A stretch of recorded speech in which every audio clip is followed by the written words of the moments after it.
علیکہ یا سیدی یا رسول اللہ وعلی آلکہ و اصحابکہ یا سیدی یا حبیب اللہ۔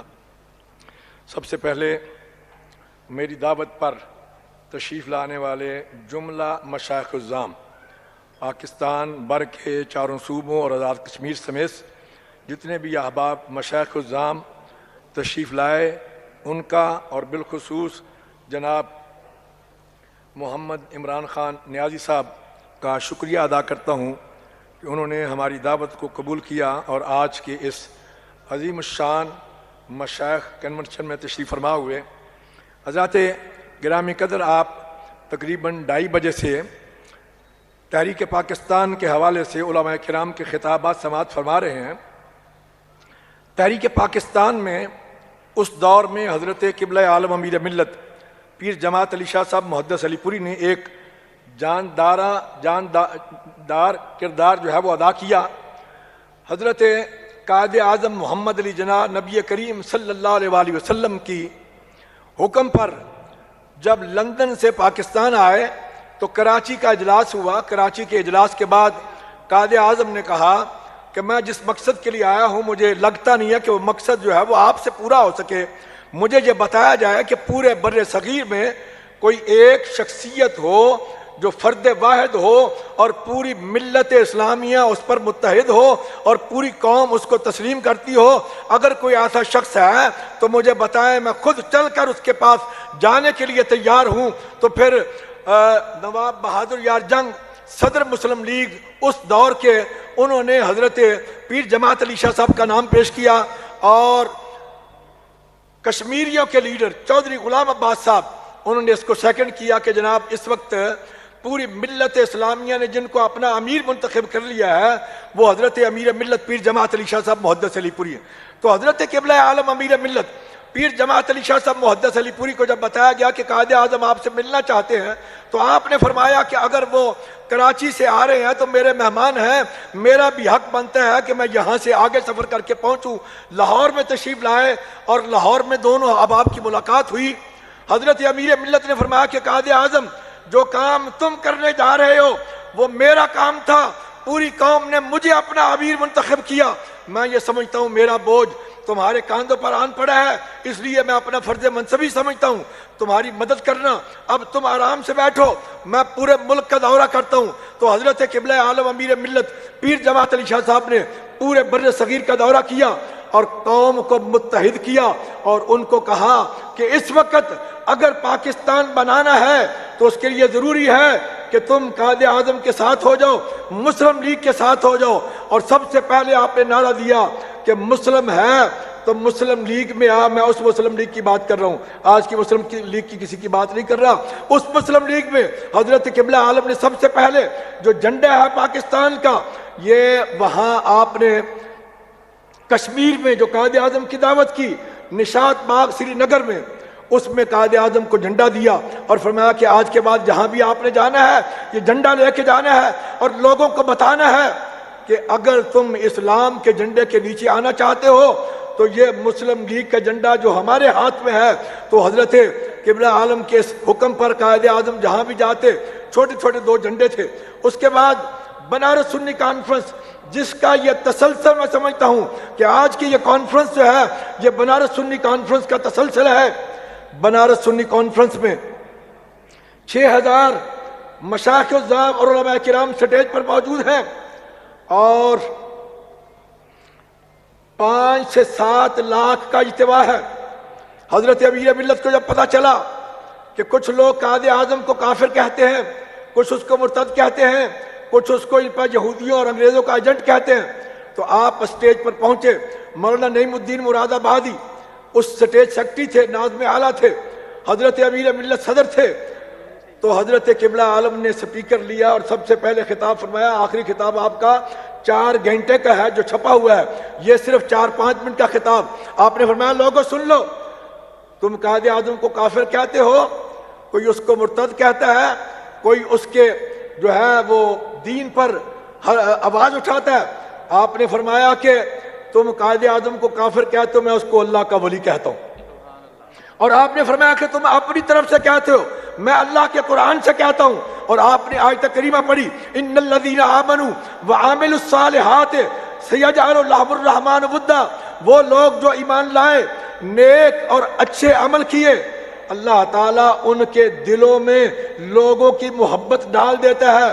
آپ نے پورے مجمع سے مخاطب ہو کے فرمایا کہ ہے تم میں سے کوئی شخص ایسا جس کے لیے 9 کروڑ مسلمانوں کے دل میں ایسی محبت ہو جو قائد اعظم کے لیے ہے؟ تو سب نے ہاتھ کھڑے کر دیے. انہوں نے کہا کہ نہیں جناب. تو آپ نے فرمایا کہ میری بات دوسری بھی سن لو. ہمیں انگریز کے ساتھ ایک مقدمہ تھا، ہم نے اس مقدمے کے لیے قائد اعظم کو منتخب کیا، اس کو کوئی امام نہیں بنایا، اس کو کوئی لیڈر اپنا جناب نکاح خان نہیں مقرر کیا، اور اس سے ہم نے نمازیں نہیں پڑھانی، اس سے کوئی دین کے مسئلے نہیں پوچھنے. لیکن جس دشمن کے ساتھ ہمارا اس وقت مقابلہ ہے، اس کے لیے قائد اعظم سے بہتر کوئی شخص نہیں ہے، اور میں نے قائد اعظم کو اپنا وکیل مقرر کیا ہے. اسی طرح میں یہ سمجھتا ہوں کہ آج کے دور میں، چونکہ وہ تحریک پاکستان کا دور تھا اور آج تکمیل پاکستان کا دور ہے، اور میں یہ سمجھتا ہوں آج تکمیل پاکستان کے لیے جناب محمد عمران خان نیازی جو کردار ادا کر رہے ہیں، اور انہوں نے ریاست مدینہ کا جو اعلان کیا، وہ اس کی طرف جو سفر شروع کیا، اس کے بارے میں صاحبزادہ حمد رضا خان صاحب نے چند باتوں کا ذکر کر دیا کہ اسلام فوبیا کے متعلق. اور میں پوری قوم کو اور پوری ملت اسلامیہ کو یہ بات بتانا چاہتا ہوں کہ بھائی، جس شخص نے اقوام متحدہ میں پوری دنیا کے سامنے یہ بات ہمیں بتائی کہ نبی کریم صلی اللہ علیہ وآلہ وسلم ہمارے دلوں میں ہے اور ان کی محبت ہمارے دلوں میں موجود ہے، یورپ کو پتہ ہی نہیں ہے کہ جب تم حضور کی شان میں گستاخی کرتے ہو تو ہمیں کتنی تکلیف ہوتی ہے. تم اس شخص پر الزام لگاتے ہو، کچھ شرم اور حیا ہونی چاہیے. انشاءاللہ العزیز یہ میری بات آج نوٹ کر لیں. یہ وارثین منبر و محراب بیٹھے ہوئے ہیں، اور یہ وہی آستانوں کے اشخاص بیٹھے ہوئے ہیں جن کے آباء و اجداد نے تحریک پاکستان میں کردار ادا کیا. آج یاد کر لیں، تکمیل پاکستان کے لیے جناب عمران خان نیازی وہی کردار ادا کرنے جا رہے ہیں. اور انشاءاللہ العزیز میں نے خان صاحب کو 5 مہینے پہلے ایک خط دے دیا تھا کہ اللہ نے آپ کو چن لیا ہے اس مقصد کے لیے، اور وہ مقصد آپ سے ہی پورا ہونا ہے. دنیا بے شک جو مرضی کر لے، ادھر کا ادھر ہوتا رہے، لیکن آئندہ آنے والے وزیر اعظم عمران خان نیازی ہیں، اور ان سے اللہ نے جو کام لینے ہیں وہ ان سے ہی لینے ہیں انشاءاللہ العزیز. مجھے چونکہ موقع نہیں ملتا، میں ان کو لیٹر لکھ کے بھیجتے رہتا ہوں، کچھ پیغامات مدینہ منورہ سے ملتے رہتے ہیں جو میں پہنچانے کی کوشش کرتے رہتا ہوں. خان صاحب، یہ مشائخ الزام کا عظیم جمع غفیر پورے پاکستان سے یہ تشریف لائے ہوئے مشائخ الزام، ان کا آپ سے مطالبہ ہے اور دعائیں بھی آپ کے ساتھ ہیں کہ جب آپ دوبارہ وزیر اعظم منتخب ہو جائیں، اور انشاءاللہ العزیز منتخب ہوں گے اور پوری قوت اور طاقت کے ساتھ منتخب ہوں گے، پھر آپ کے راستے میں کوئی چیز رکاوٹ اور حائل نہیں ہوگی. ان کا یہ مطالبہ ہے کہ پاکستان کا مطلب کیا، لا الہ الا اللہ، دستور ریاست کیا، محمد الرسول اللہ. ان کا مطالبہ یہ ہے کہ یہ دستور ریاست جو ہے، نظام مصطفیٰ کا نفاذ جو ہے وہ لازمی ہے، اور اللہ نے شاید آپ سے وہ کام لینا ہے، اس لیے اللہ نے آپ کو دوبارہ منتخب کیا.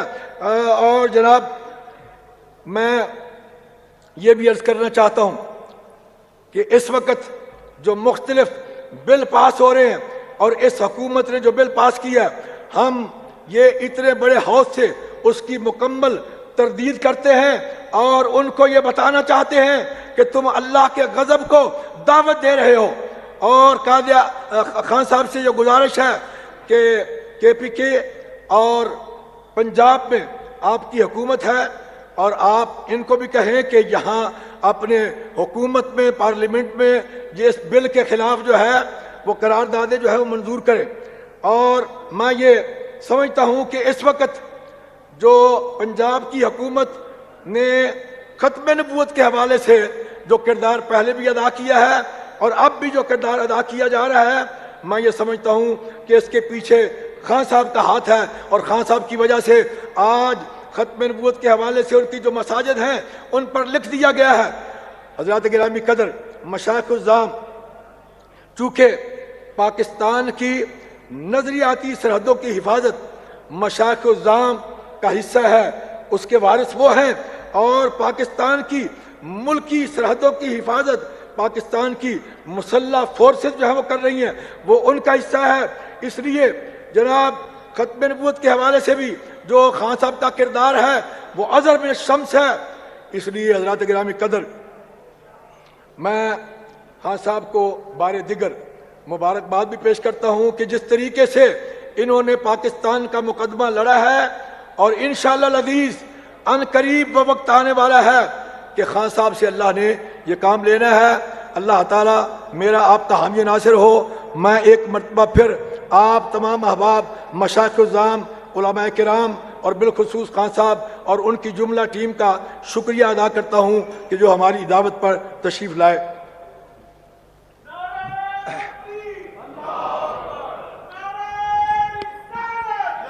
حضرات محترم ابھی آپ سے مخاطب تھے آج کے ابھی آپ سے مخاطب تھے آج کے کنونشن کے داعی اور صدر کنونشن۔ اب میں اپنے جس معزز مہمان کو دعوت خطاب دینے لگا ہوں ایک خاص شکوے کے ساتھ کہ محترم عمران خان صاحب آپ کی زبان سے جس کا نام نکل جاتا ہے اس کی قیمت بڑھ جاتی ہے۔ آج کے بعد آپ کی زبان پہ